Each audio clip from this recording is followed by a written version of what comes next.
نقطه پور شي پلی سٹور کې به ولیکئ اردو ډیزاینر چې څنګه تاسو کلیک کوئ اتوماتیک به دې کې رام شي دا د ډیزاینر صحیح شو په دې به کلیک کې کلیک کول نه پس دا اوس ماته اوپن آپشن راځي تاسو ته انسټال راځي که نه نو انسټال باندې به ډایرکټ کلیک کې انسټال بشي هغې نه بعد به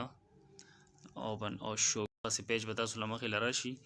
په دې کې دا اوس مختلف کیټګرۍ دي دا تاسو وګورئ نیو ډیزاین دی آنلاین ډیزاین دی مای ډیزاین دی ټیک شو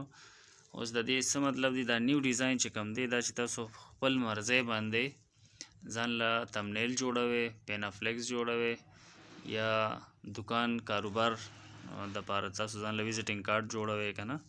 ایډز وغیره هغه دی نیو ډیزاین کې هم کیږي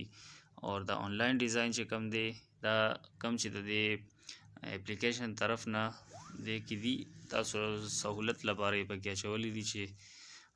یو آیډیا هم سړي ته میلاوی شي چې بھائی دغسې زه جوړ کړم نو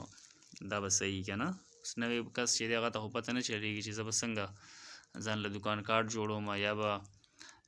ځان له څه پینافلیکس جوړوم که نه اشتهار وغیره یا تمنیل جوړوم زیاتره یوټیوبرانو په استعمال کې دا ډېر زیات راځي نو دا اپلیکیشن دی اوس په دې کې زه تاسو ته دا ښیم آنلاین باندې ما کلیک کو نو کم چې دې کې اویلیبل دي آلریډي نو هغه دا دي نیو ایئر یعنی کې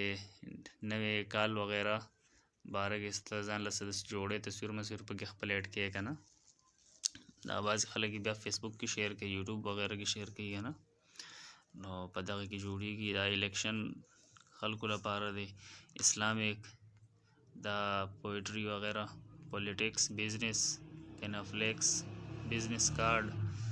دا یو کارډ به پکې زه تاسو ته ګوله کوم ټیلران حضراتو لپاره چې ښه اسانۍ سره دا یوز کولی شي دا کارډ کولاو شو د آنلاین کې دا کار دی چې مثلا تا ته ډایرکټ کارډ مخې له راغی صرف نوم ورله چینج که او خپل تصویر ورته چینج که که نه پته وغیره بس تا ته یو آیډیا میلاو شو چې دې طریقې سره دا جوړیږي دا کپړې مپړې شوې دا تارونه مارونه پکې دي که نه نو دا ایم ای ټیلر لیکلی دا چې موږ چینج کوو دې باندې به کلیک کوو داسې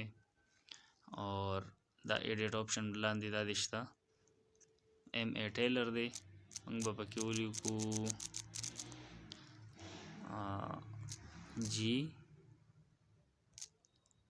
جی کې ګل وزیر خان صحیح شو بس چې څنګه ستاسو نوم یې هغه مطابق ورته دغه کې زه خو به جي ولیکم بیا به سپیس ورکړم بیا خان ګل وزیر خان ټیلر صحیح شو دا ایډ ټو ډیزاین به کلیک کې دا جی کې ټیلر راغی تاسو که وګورئ نو په دې فرنټ کې تاسو ته به دا دې ښکاري جی کې ټیلر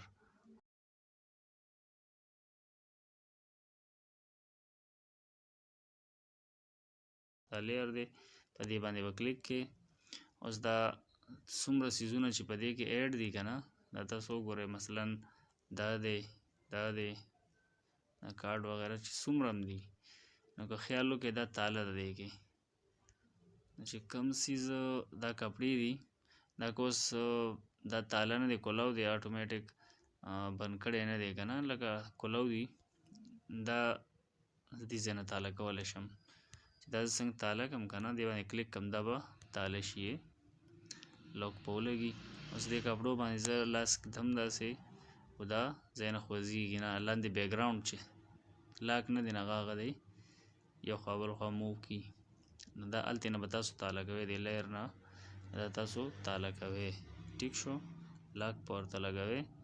نو بیا به دا ځای نه مووینګ نه کوي که تاسو په دې پیج کې هر څنګه لیکل کوئ نو هغه شته به ځای نه بس اوس خو به تاسو په دې پوه شوي یې